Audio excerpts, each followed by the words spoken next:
Okey, petang ni kita mengail menggunakan rod Ryoko Morgan 6 kaki pairkan dengan reel Sawadi 800. Ni kalau kumpau ni memang aku hujung tahun lah baru aku mancing balik lah. Aku rasa kena guna jig head lain ni.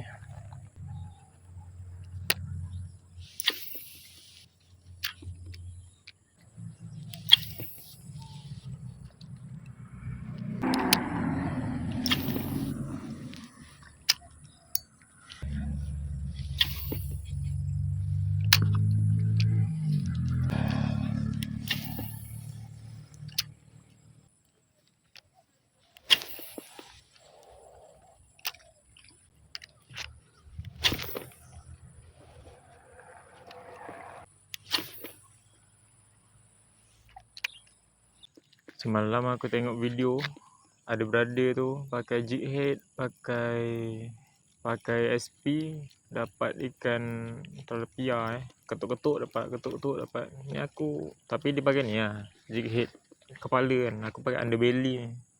Mungkin itulah kan sebabnya. Ayat penyedap hati. Mungkin inikah yang dikatakan kumpau hati terguris rasa.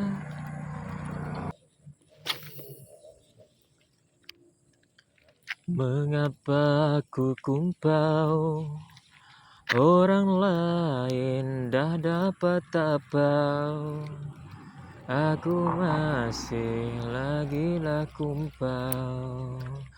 Masihkah akan ku kumpau? Mengapa dia asyik-asyik dapat dia tapau? Mengapakah ku diduga derita kerana sebuah cinta yang sekian lama kita bina.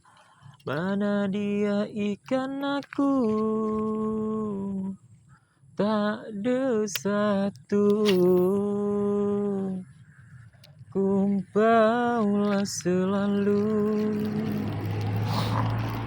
ke akhir hayatku. Aduh, sangkut pula. Allah, Masya Allah. Torpedo.